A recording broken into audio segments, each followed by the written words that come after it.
Hello everyone, Momo-Dog here again, and I am finally back with new videos on my YouTube channel, and I promise I'll be even more active once this week is over and I'm finally done with the streaming grind on the second channel until I finally get affiliate. For those who are not up to date, I had to start a second channel because I got into a ban loop on my main channel on Twitch, and essentially what that does is it kills my chances to become partner, and usually I wouldn't really care as much. I would just continue streaming on my main channel, but what I realized is as a partner, I could stream in better quality, which in turn would help make my VODs better quality that I upload to YouTube and would make it better for you guys to watch. So I decided to just start a fresh new Twitch channel so I could get that partner. And in the long run, it will probably be more beneficial. For anyone who doesn't know yet, I would very much appreciate if you could check the second Twitch channel out, drop a follow. And yeah, that's pretty much it. As I said, I'll be more active with the YouTube videos soon enough too. I have a lot of ideas. There's still all the stuff with cooldowns I want to talk about and upload, a lot of stuff that I learned, a lot of stuff that I want to analyze. And for now, I have this cool video idea because a lot of people ask me, Momo, at this row of ranks, what kind of general advice would you give to a Devil Jin player or to a player in general? And what I did is, for those of you who don't know, I did a beginner rank to God of Destruction rank grind. There's still a lot of it on my main channel if you're interested at all. And essentially what I did was I had a 153 win streak all the way up until Tekken Emperor. So I do believe I'm confident enough to say, or like to give a general guide on how to get out of XYZ row of ranks, for example, the purple or blue ranks. And that's what I'm going to do in this video. So what I did, I started a new account, a clean account that ranked my Devil Jin up from beginner ranks to all the way to God of Destruction. Just got done with it yesterday.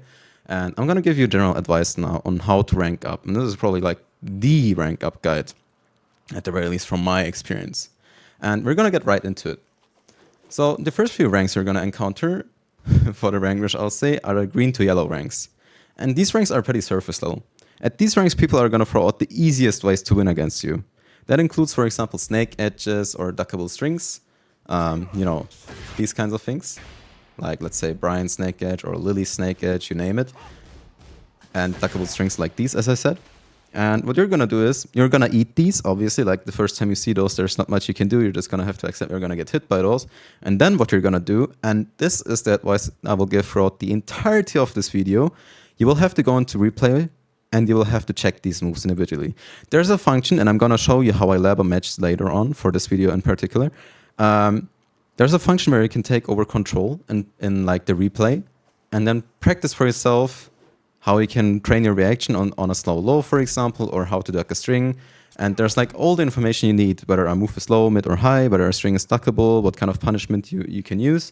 And in these green and yellow ranks, you're going to have to work around these. Like you're going to have to learn the very most surface level things about a matchup. For example, snake edges, duckable strings, as I said. And you'll have to start learning how to play frame tight. I have a short on my YouTube channel. Like I only have one YouTube short so far, and it explains perfectly how you can play frame tight with Devil Jin, because this character has a very great time playing frame tight against characters just off a +8 number. Check that video out, and you will come out much more knowledgeable about playing frame tight with Devil Jin. So this is like the most surface level advice for ranks so far, since it's only green to yellow ranks. Then I encountered the orange to purple ranks. And in my opinion, the orange to purple ranks are pretty much the same in the way you should approach them. Your punishment here becomes key. And this doesn't only go for Devil Jin. You'll need to find out an easy whiff punish and your punishment in general. Like what is your go-to punish to, for example, your 10 frame punish is going to become the most important because you're going to have to check whether a move is punishable or not, for example.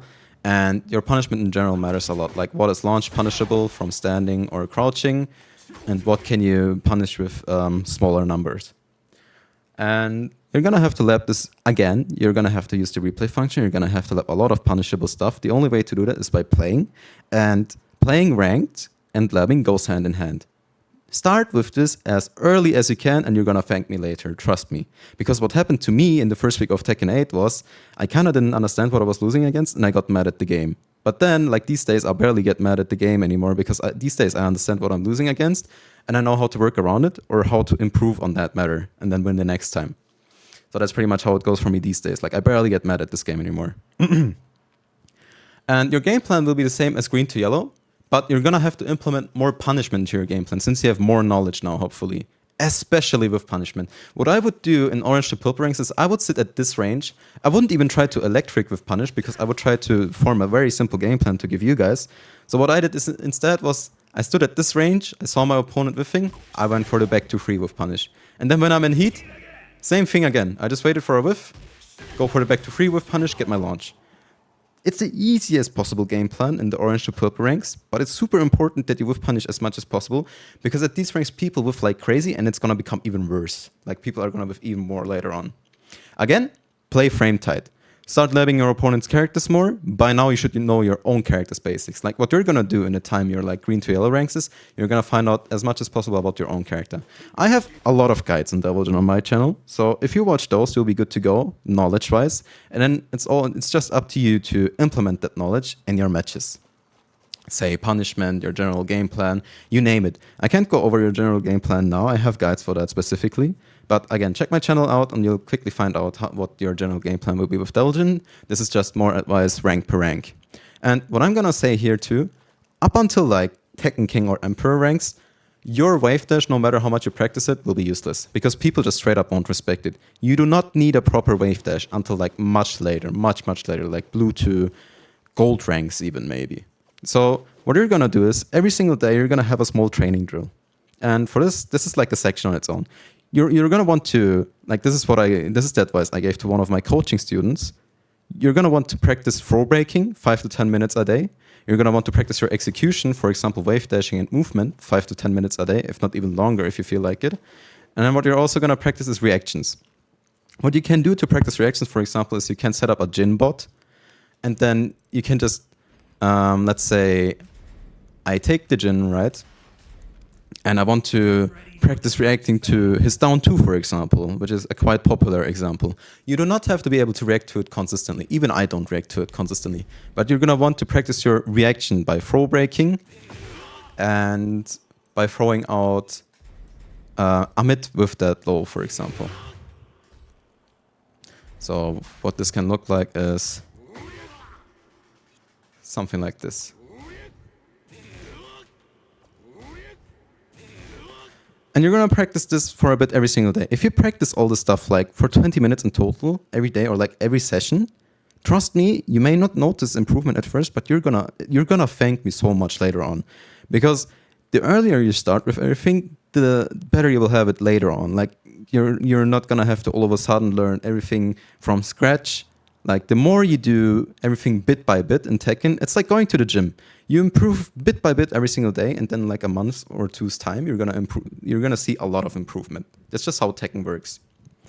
And something I want to add to the purple and blue ranks, it's like my approach was, since people tend to overcommit and whiff a lot in these ranks, and they flowchart like much more, like there's more knowledge checks, flowcharts, and whiffs.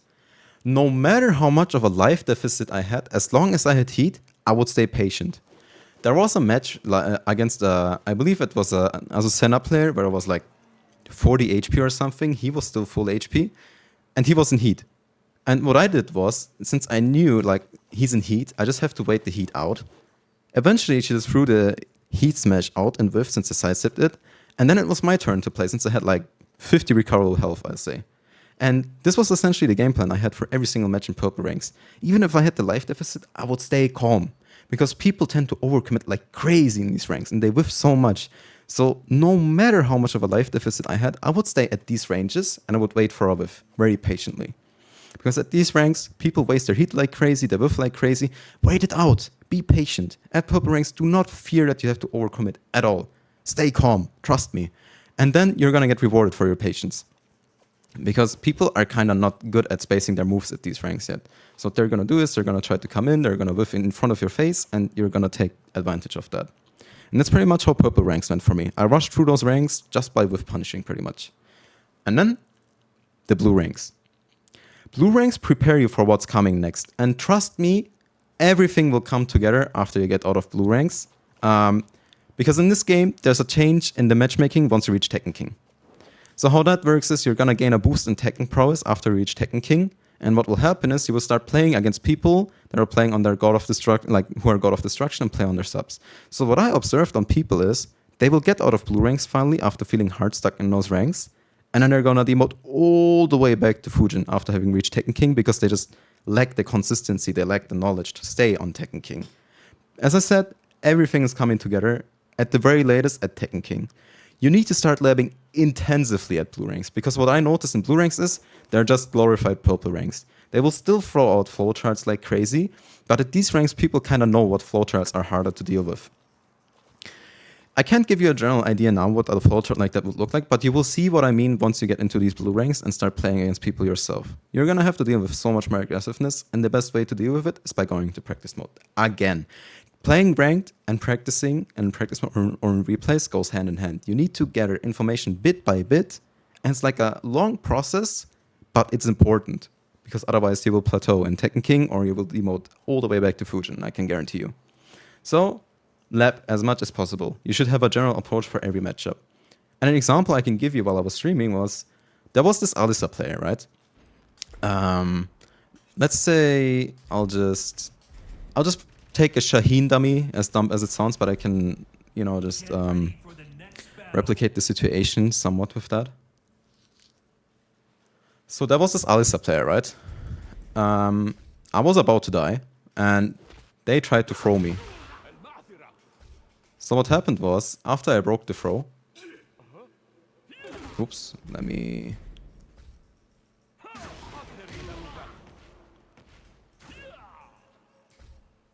do this. And this should work. Now I might need to record this again.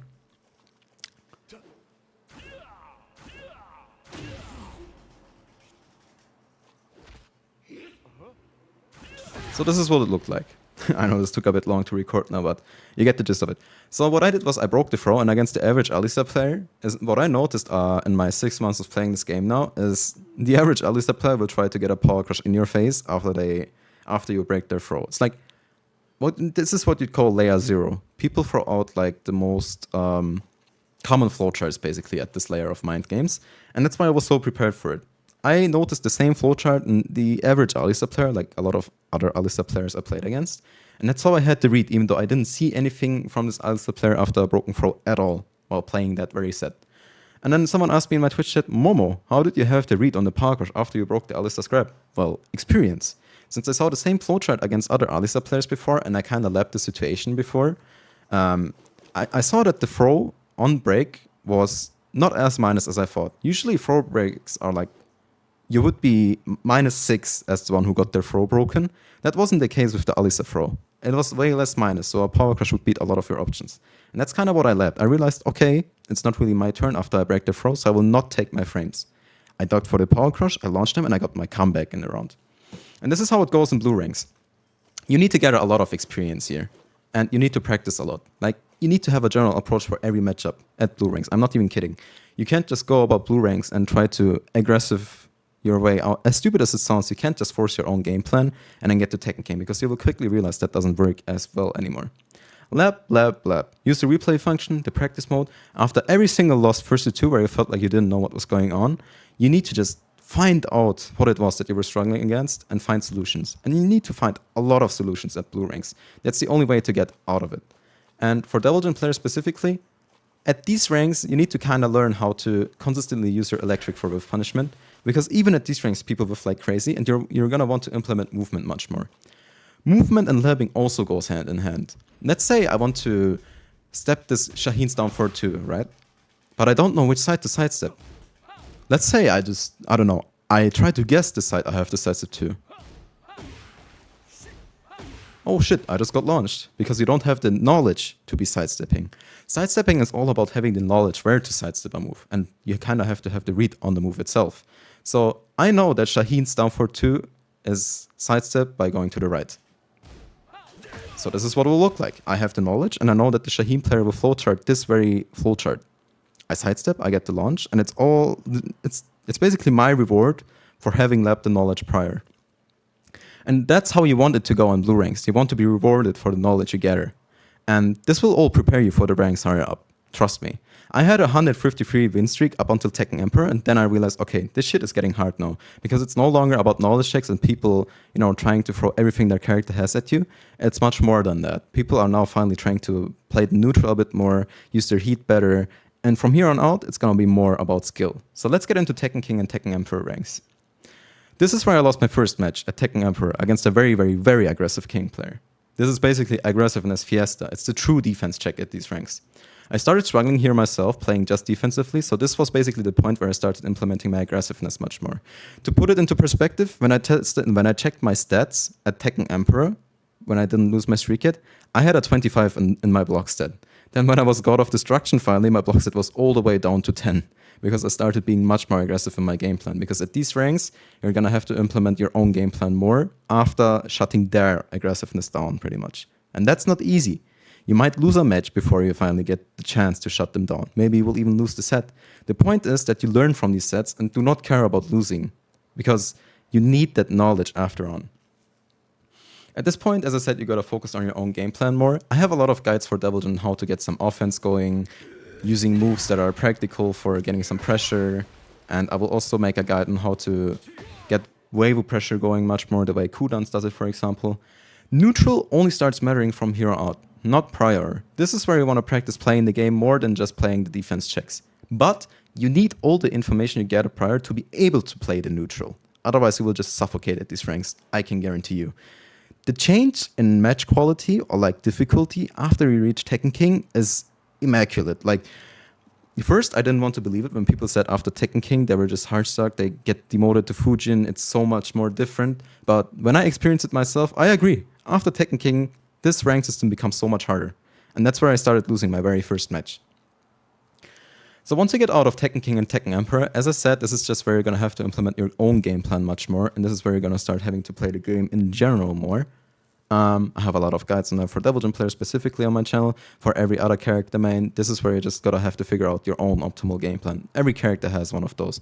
You want to figure out your optimal heat usage, your best moves to build up pressure, how to get momentum going, your punishment, everything matters here. And then from Tekken God and above to reach God of Destruction, this is all just about experience.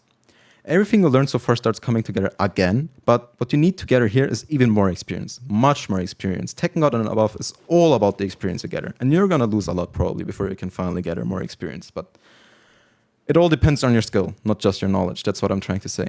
An aggressive game plan may work out here, especially when you have a very good aggressive game plan. For example, my game plan with Devil Jin would be get my opponent to the wall with a launch or a hellsweep or whatever, trying to pressure them to the wall with all means, and then at the wall get a knockdown and start making my game plan around this move, down back 1+2. That's pretty much the simplest way to describe my game plan with Devil Jin when I'm trying to play aggressive. And you want to shut down their aggressiveness as much as possible, and you can only do that if you gather enough information so far. Adapt as much as possible, lab as much as possible. Consistency matters here a lot. If you lose a match after every single 2 matches, for example, like you have a 66% win rate, that's a sure way to get God of Destruction. But what will keep you the most from reaching God of Destruction is getting a free losing streak penalty. You want to avoid losing 3 matches in a row as much as possible, because that way you can guarantee getting God of Destruction slowly but surely. Optimally, of course, you want to win 3 matches in a row against +/-1 rank to get as many points as possible. But what's more important here, in my opinion, is just that you don't become all too inconsistent. Like, consistency can only be reached by having enough knowledge accumulated. And that's why I've been telling you to gather as much knowledge as possible so far by opening the replay function and labbing as much as possible, like what you were struggling against. This is basically a surface level way of grinding through the ranks. And what I'm gonna do now is I'm gonna play a quick match and I'm gonna show you how I would go about labbing sequences afterwards. So see you guys in a bit. Right, so I just found this Nina player. Let's see if there's gonna be anything that I can lab to... Like, Nina is a very knowledge-checky character. Let's see if I can find an example to lab something here.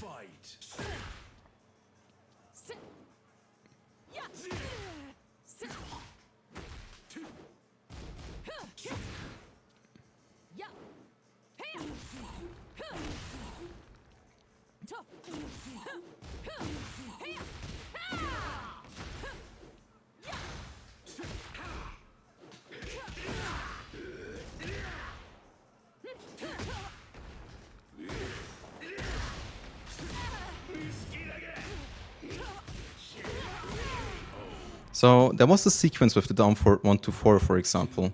It's a string, and it's a good example of labbing it since I ate it, that I can go into replay mode after and check at what point of the string could I have ducked or what could I have done to beat that string. So we're gonna keep that in mind for later.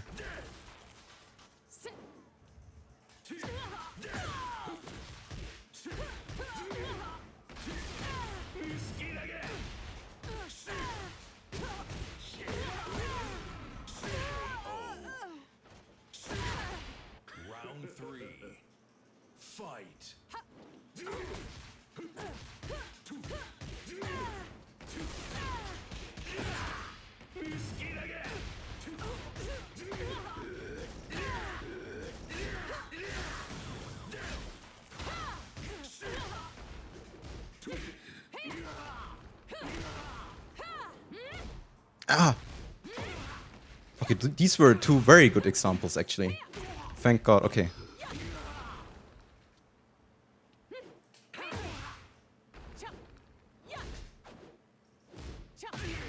Nice. Okay, we got something. We got good stuff to lab, I can't even lie.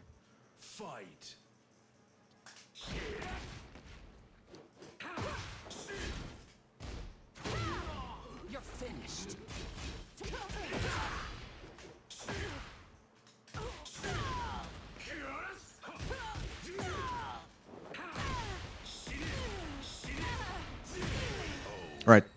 Now, I'm sorry for the one and done, but now it's time to head over to the replay function. Because I'm gonna show you how I would go about labbing this stuff. Sorry to Beto Zero if you're watching this or whatever. We go into the replays, my replays and tips. And we're gonna go to the last round, because that's where I noticed strings that I want to find out how to deal with, right?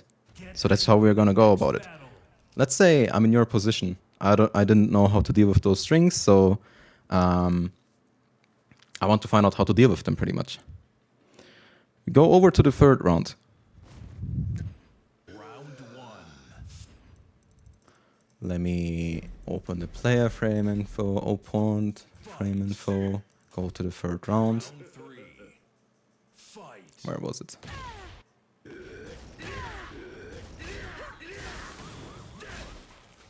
Was it here?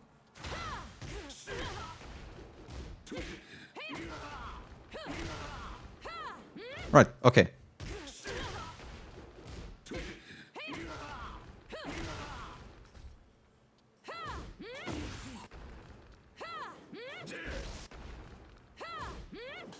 As you can see,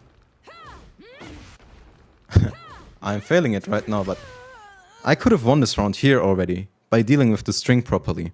I realized this string is safe on block. So there has to be another way around beating it, right? Because no way there's a mid safe or running move that wall splats and does literally everything. There has to be a weak point to the string. So the weak point to the string is sidestepping it to the right. That's how you want to go about labbing strings. You want to test your options. Let's also test going to the left. Oh, this doesn't work. Can I backdash it? No, that doesn't work either. Can I parry it? Yes, I can. So this is my option. Let's see if I can jab it out. No. So my best option here, sidestepping to the right. And then right after, there was another string that I didn't deal with properly. Was this one. So let's go back to the replay. And start the labbing session from here. The second hit is high. Even if I eat the first hit, I can still duck and punish. But let's say I don't duck in time. I have the option to parry it, even if I block the second hit. So 2 strings at once I found out how to deal with in just one match. And you're just gonna have to write this down somewhere, maybe if it's a character that's more rare, or you just want to save the information. This is the kind of stuff that you just have to keep in your head. Like, this is super important. I just learned how to deal with 2 strings just from one round. And the more I lab this kind of stuff, the more it's gonna help me later on. This is how you wanna go about playing ranked. You wanna play, like, okay, I realize this is a quick match, but still, this is like the very first match I played, and there was already something I could learn. So there's no way there's not something you could learn any match you play at any rank. So again, this is how I would go about it. Use the takeover function, it's super important. This is also a way you can, for example, optimize your punishment, your combos, whatever. And this is how you wanna go about it, as I said. I hope this helped you. I hope this video in general helped you. As I said, up until Tekken King, I believe you can play a very surface level game plan out and get a lot of promotions, and everything after then just becomes more about your skill in general and how good you are at playing Tekken 8. And again, I hope you learned a lot from this video, and I'll see you guys in the next video.